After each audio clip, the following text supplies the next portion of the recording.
أعوذ بالله من الشيطان الرجيم. بسم الله الرحمن الرحيم. إن الحمد لله نحمده ونستعينه ونستغفره ونتوب إليه ونعوذ بالله من شرور أنفسنا ومن سيئات أعمالنا. من يهده الله فلا مضل له ومن يضلل فلا هادي له. وأشهد أن لا إله إلا الله وحده لا شريك له وأشهد أن محمدا عبده ورسوله. يا أيها الذين آمنوا اتقوا الله حق تقاته ولا تموتن وأنتم مسلمون. يا أيها الناس اتقوا ربكم الذي خلقكم من نفس واحدة وخلق منها زوجها وبث منهما رجالا كثيرا ونساء واتقوا الله الذي تساءلون به والأرحام إن الله كان عليكم رقيبا. Barcha g'ilimlarimizni tarbiyalab turuvchi, baribizga da o'zining rizqlarin, o'zining ne'matlarini bizlarga erishtirib turuvchi Alloh subhanahu va taolo ismi bilan boshlaymiz. Ya Rabbim, bizning qilgan ibodatlarimizni, ishlangan ezgi ishlarimizni, o'qigan namozlarimizni, o'qilgan Qur'oni karimlarimizni, bergan sadaqalarimizni, zakatlarimizni ya Rabbim har barchamizdan da qabullardan qil. Har barchasında ya Rabbim qiyomat kunida xayrli bo'lgan, o'ng yoqdan berilib turgan g'amal daftarlarida ya Rabbim ko'rishga nasib eyle. Şulay yo'q bizning suyukli payg'ambarimizga, bizning yaratgan payg'ambarimizga Muhammad Mustafa sallallohu alayhi va sallamga bizdan aytilgan salavatlarimiz, salamlarimiz borib berishsin. Ham bugungi kunda da xossatan shu juma kunida da ko'proq payg'ambarimizga salavat aytirga ya Rabbim har barchamizga da nasib eyle. Allah subhanahu wa ta'ala Enbiya surasının 107. ayetinde ayta وَمَا أَرْسَلْنَاكَ رَحْمَةً لِلْعَالَمِينَ de. Allah subhanahu wa ta'ala özünün suyuklu peygamberine Muhammed Mustafa sallallahu aleyhi ve sellem'ge onarga ok müracaat etib ayta biz de seni jiberdik şuşu galemge illa demeger rahmet işindi, merhametlik işindi. Enbiya suresinde cemaat. Kimge? Allah subhanahu ve teala özünün sınğı bulgan, yaratkan haliline, peygamberine nersedi? Biz de, seni de, ya Muhammed de indirdik şuşu galemge rahmet işindi. Sen özünün hulkın bilen, edebin bilen, muameletin bilen, sileşuğun bilen, engeme kıruğun bilen, tulayım sen merhametlikni alıp barışı, hem rahmetlilikni taratuşu, hem en evvel özünün tutuşun bilen jitkizuşu hem körsetuşu.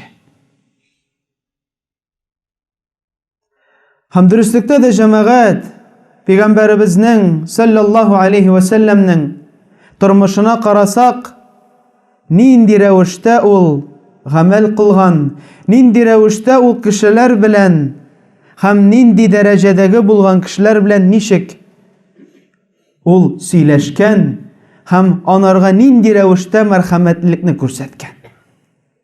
Mene şunun turunda inşallah biz bugün söyleşip getiririz. Hem en evvel cemaat mene şu kıssalarını, hem peygamberimizin hadislerini işitken vakitte biz üzerimizni mene şu onun orununa, yaki şu kişi orununa koyurga tırışık. Çünkü biz elhamdülillah kişiler hem her birimiz de her günlük kişiler bilen söyleşebilir. Şulay bit. Yani cümga vakitinde gına tınlap oturabız, yaki tınlarga tırışabız. Şulay bit indi. Cümgadan sen çıkıp gitkeş, işte Müslüman bulsun mu ol, Мөселман булмаган булсынмы ул, олы яшьтәге кеше яки кече яшьтәге кеше, һәрберсе белән үзенчә яки үзебезнең әдәбебезгә таянып, үзебезнең иманыбызга, ихтирамлыгыбызга, тәрбиябезгә каранып яки карап, кайсысы инде безнең күңелебездә, һәм безнең нәфесебездә, һәм гомумән безнең холкыбызда инде камилләшкән, шушынарга таянып без кеше белән әңгәмә корабыз. Һәм ни кызганыч, вакыт-вакыт хәтта мөселман белән әңгәмә корганда, аның берәр нинди бер кичкенә генә зәгыйф халәтен күрсәк, без анардан ярагайырга тырышабыз. Без аны шул вакытта «Всё, дигәндәрәк тор, мин синең белән эшләмим, мин синең белән сөйләшмим». Ни өчен бер кичкенә генә әйбер? Бәлкем ул иртәгә аны үзгәртер, бәлкем ул тәүбә кылыр, бәлкем ул аны белмичә эшләгән. Аллаһу а'лам, әмма дә ләкин бит ул намаз әһле, әмма дә ләкин ул синең кардәшең, ул ла илаһа илляллаһ Мухаммаdur Расулуллаһ кәлимәсен әйткән кеше. Яки мөселман булмаган кешеләр белән ничек без аларга карыйбыз? Бу шулай ук бик әһәмиятле әйбер. Башлык иң әүвәл хадистән, балалардан, шулай бит инде барыбыз да балаларны яратабыз, әлхәмдүлилләһ. Инде Аллаһ субханаһу ва тәгалә монда утырышаларыбызны күбесенәдер инде балалар биргәндер, шулай бит әлхәмдүлилләһ. Үзебез дә кайчандыр бала идек. Анас ибн Малик Пәйгамбәребезнең саллаллаһу алейхи ва сәлләмнең хезмәтчесе иде. Һәм шушы Анас ибн Маликның бар иде энекәше. Аның исеме Абдулла иде. Һәм Пәйгамбәребез саллаллаһу алейхи ва сәлләм һәр даим менә шушы Анас ибн Малик үзенә дә барып һәм инде менә шушы энекәше белән Абдулла белән уйный иде, көлә иде, шаяра иде. Һәм шушы Абдулланың бар иде кышчыгы. Кыш, кичкенә генә булган, исән булган кыш, кайсысын ул тота иде үзенең өендә. Вакыт-вакыт менә шушы инде нидән чыгара иде, кире кертеп куя иде, инде ул кышчыкны өйдә тота иде. Һәм көннәрдән бер көнне шулай ук Пәйгамбәребез саллаллаһу алейхи ва сәлләм аларның өйләренә килә дә, һәм күрә малай утырган, һәм шушы малай, шушы кышчык китеп барган бу дөньядан, һәм бала елап утыра. Һәм Пәйгамбәребез саллаллаһу алейхи ва сәлләм килде дә һәм нәрсә диде? Я Аба Умайр ма фа'ала Нуайр. Эй, Абдулла ди, яки я Аба Умайр дип анарга эндәшә. Нәрсә булды синең кышчыгың белән ди? Нәрсә эшләдең син аның белән дип, матур рәвештә аны кызганып, аның хәленә кирергә тырышып, аны тынычландыра. Кичкенә генә хадис, әмма дә ләкин шушы хадистән Имам Шафии рахимаһуллаһ 70-кә якын файда чыгара. 70-кә якын файда чыгара. Һәм шушы хадистән без шулай ук күрәбез, ничек Пәйгамбәребез саллаллаһу алейхи ва сәлләм балалар белән уйнаган, көлгән, шаярган һәм аларның хәленә кирергә тырышкан. Чөнки баланың күңеле нечкә, балага берәр нәрсәне без дөресрәк әйтмәсәк, яки гаделсезлек белән берәр мәсьәләне шишсәк, аның бит истә кала. Менә хәзер дә исегезгә кайтыгыз, үзегезнең балачагызда якын туганнарыгыз яки әти-әниләрегезнең берәр нәрсә эшләгәнен, яки берәр нинди хәерле әйберен, яки берәр нинди безнең күңелебездә калган әйберне искә төшерсәк, без нәрсә эшлибез? Төшерәбез. Хәзер дә. Чөнки бала күңеле ул олы кешенең күңеле кебек түгел, әлбәттә ки. Икенче кыйсса, ул да исә Бухаридә китерә торган хадис. Пәйгамбәребез саллаллаһу алейхи ва сәлләм хадис әйтә: "Мән ла ярхам, ла юрхам" ди. Пәйгамбәребезнең хадисе. Кемдә кешеләргә карата яки гомумән кешеләр дип әйтелми хадистә. Кемдә рәхмәтле булмый икән ди, анарга карата рәхмәтлелек булмас ди. Кемдә рәхимле һәм рәхмәтле булмый икән, анарга карата да рәхмәтлелек булмас ди. Әни өчен Пәйгамбәребез bu хәдисләрне әйтә. Аның янына килә бер кеше һәм нәрсә ди? Сахаба һәм горурланып әйтә: "Эй пәйгамбәр ди, минем ди 10 балам бар ди, һәм 10 баламның берсен дә мин ди пәп итмәдем ди. Үпмәдем ди. 10 балам да ди, һәм берсен дә мин ди пәп итмәдем, үпмәдем ди." Һәм шуннан соң пәйгамбәр менә шушы хәдисне китерә безгә. Уйланыр өчен, фикерләр өчен һәм дөреслектә балаларга карата мәрхәмәтлек булдыру, аларга карата үзебезнең мәхәббәтебезне белгерү әлбәттә ки кирәк. Бу әлбәттә ки горурлык түгел, иратның сыйфаты түгел. Ул кайчан кеше, кайчан ират үзенең баласын үпми яки кочакламый һәм башкалар.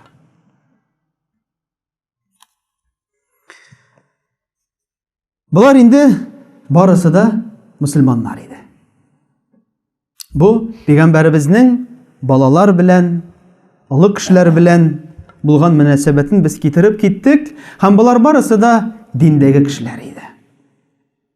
Һәм китерик мисал җәмәгать, ничек сөекле пәйгамбәребез Мухаммад саллаллаһу алейхи ва саллям диндә булмаган кешеләр белән мугамәлә кылган.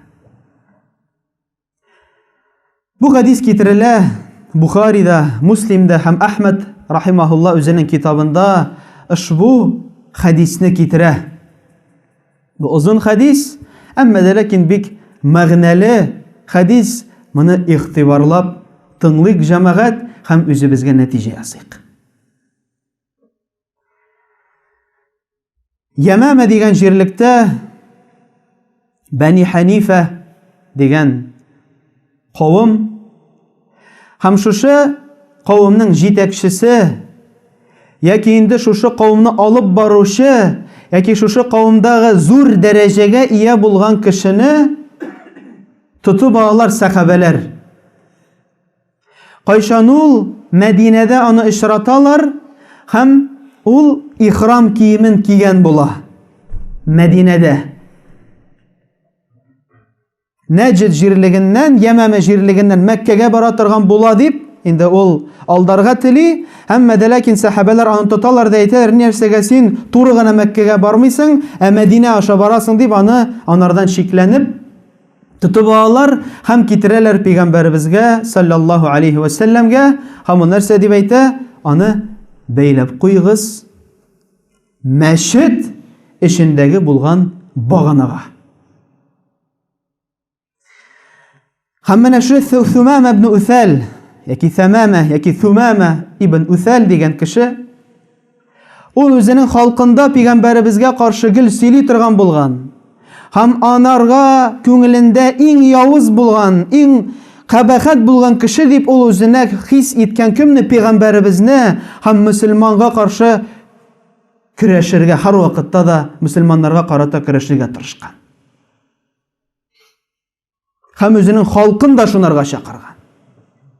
Һәм пәйгамбәребез шуны нәрсә дип әйтә?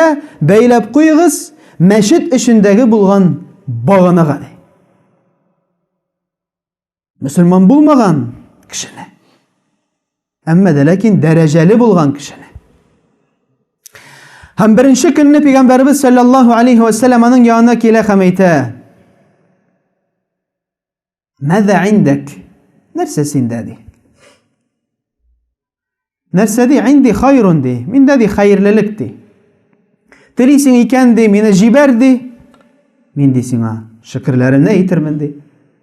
Телисең икән мине ди бу дөньядан алып кит ди. Һәм шуннан соң минем кавым синең яныңа килер һәм син түләрсең минем өчен ди. Фидия ди. Яки инде минем халкымнан сыра акча яки мал һәм алар мине синнән сатып алырлар ди. Һәм пәйгамбәребез борыла да китеп бара. Bir көн уза, икенче көн килә. Икенче көнендә дә шулай ук пәйгамбәребез аның янына килә дә: "Мәзә индәк?" ди. Нәрсә синдә ди? Нәрсә әйтергә телисең? Шул ук Өч җөмләсен дә анарга кабатлый һәм Пәйгамбәребез борыла да китеп бара. Өченче көн килеп җитә, шул ук кабатлана һәм шуннан соң Пәйгамбәребез нәрсә ди? Җибәрегез аны ди. Җибәрегез аны ди. Аның богаулардан шишәләр дә җибәрәләр. Шуннан соң ул барып кыена, гысылләнә, керә мәчеткә һәм мәчеттәге бөтен кешеләр алдында әйтә: "Әшһәду ан ла илаһа иллаллаһ ва әшһәду анна Мухаммад абдуху ва расулуһ." Шәһадәт кәлимәсен китерә һәм дингә керә.